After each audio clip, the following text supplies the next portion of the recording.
교수님 안녕하세요. 오늘 인터뷰를 진행할 제12기 에코리더 리코팀입니다. 우선 인터뷰를 진행하기 앞서 간략한 자기소개 부탁드릴게요. 네, 저는 계명대학교 환경학부 지구환경학과에 근무하고 있는 배헌균 교수라고 합니다. 네, 물 쪽으로 전공하고 있습니다. 네. 네. 첫 번째 질문 드리겠습니다. 녹색 도시를 위한 대체 수원으로서의 중수도 적용의 의의와 과제로 어떤 점이 있을까요?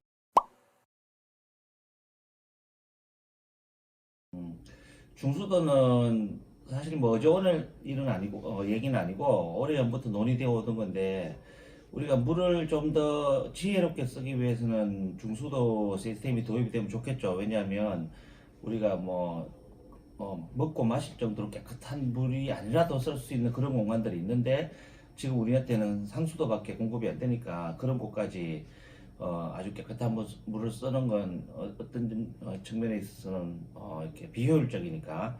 근데 이게 또 그냥 그 물을 좀 덜 깨끗하게 생산하는 게 돼서 끝나는 문제가 아니고, 그렇게 되면 또 중수도 관망이 따로 깔려야 되고 상수도 관망이 따로 깔려야 되고 이런 문제가 있기 때문에 이 관망을 새로 설치한다는 게 보통 일이 아니거든. 그래서 이게 과거에 아주 이게 뭐 정말 옛날부터 내가 학생 때부터 중수도 얘기가 나왔었는데 그게 아직까지 이렇게 현실화되지 못하고 있는 이유가 어떤 물의 퀄리티만 조절해서 되는 문제가 아니고 그 물을 어떻게 공급할 것인가에 문제가 있기 때문에.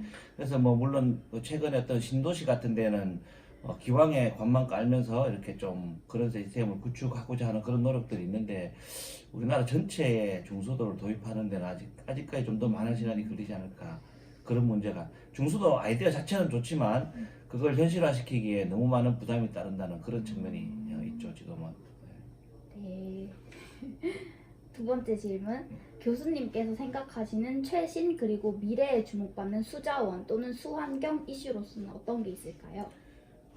수자원 또는 수학의 이슈는 뭐 항상 하는 얘기고 똑같은 얘기인데, 우리가 쓸 수 있는 물은 물의 양은 정해져 있고 써야 될 대상인 사람들은 자꾸 인구가 늘어나고 이런 문제에 있어서 뭐 수업 시간에도 그런 얘기 많이 하지만, 우리가 피자 한 판을 먹는데 3명이서 나눠 먹을 때는 풍족하게 먹을 수 있지만 그 피자를 10명, 20명이서 나눠 먹으려고 하면 문제가 생기는 것처럼 지금 물이 일단 절대적인 물의 양이 부족하다는 문제.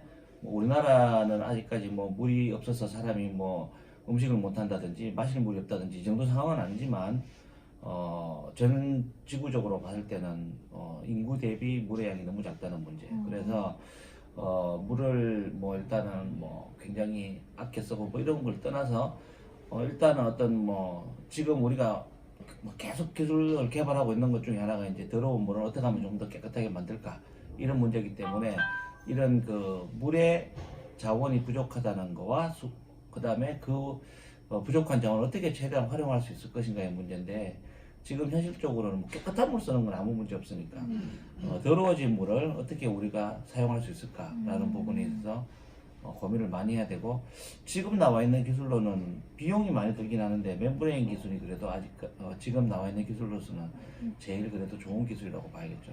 돈이 문제입니다, 그건. 그러면 우리 생활 속 수환경을 파괴하는 행동에는 어떤 것이 있을까요?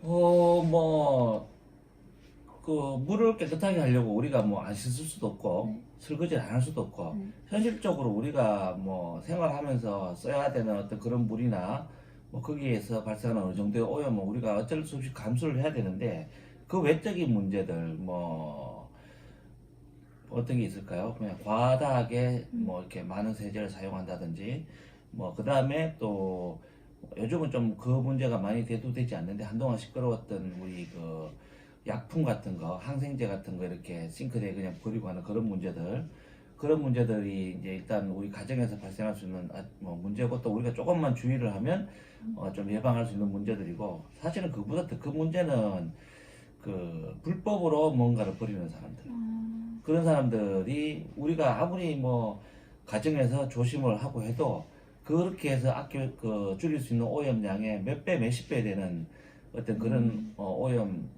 물질들을 그냥 이렇게 선진국은 그런 게 없는데 지금 사실 우리나라도 선진국이라고는 하지만 실제로 비만 오면 공장에서 몰래 폐수 내보내고 뭐 이렇게 뭐 축산 폐수 같은 것들 제대로 처리 안 하고 대충 그냥 뭐 하는 척해서 그냥 내보내버리고 이런 것들이 사실은 근본적인 수질 오염의 원인이기 때문에 그런 것들을 좀 그래서 지금 환경부에서 그런 수질 오염 시키는 사람들 잡으러 다니는 감시단까지 만들어 놓고 뭐 운영을 하지만 실질적으로 100% 근절이 안 되고 있어요. 그래서 이런 사람들이 가장 큰 문제라고 봅니다.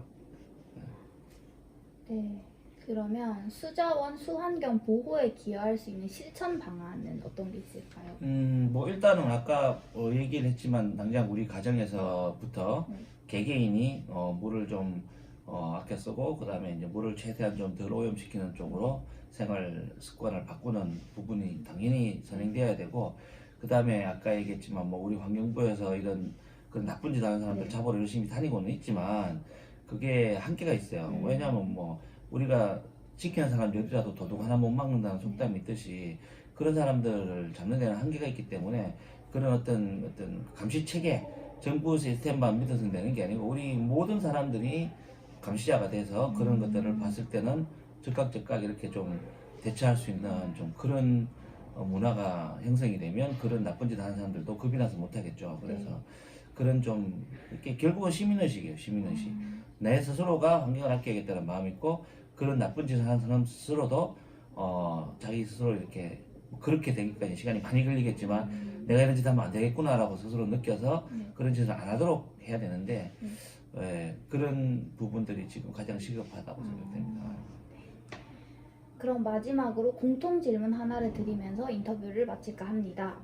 에코리더가 활동가로서 지역사회나 캠퍼스에 어떤 역할을 하면 좋을지 여쭤봐도 될까요?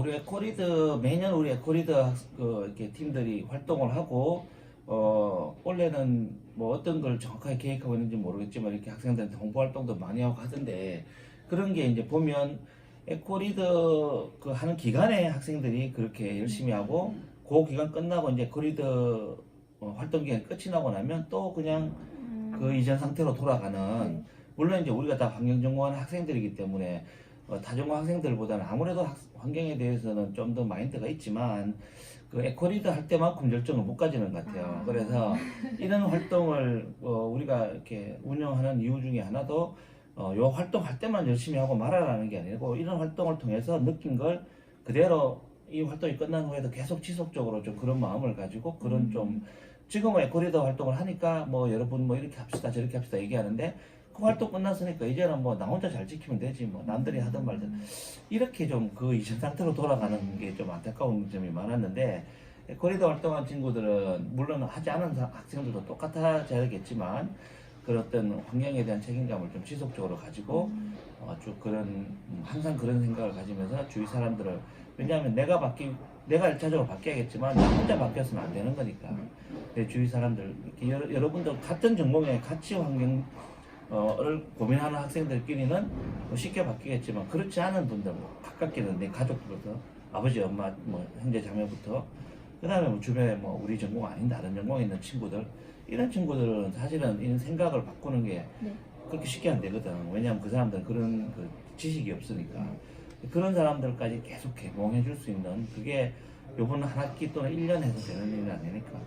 거리도 활동이 끝나도 항상 좀 그런 마음을 가지고 꾸준히 좀 노력하는 그런 환경인이 됐으면 좋겠습니다. 네, 감사합니다.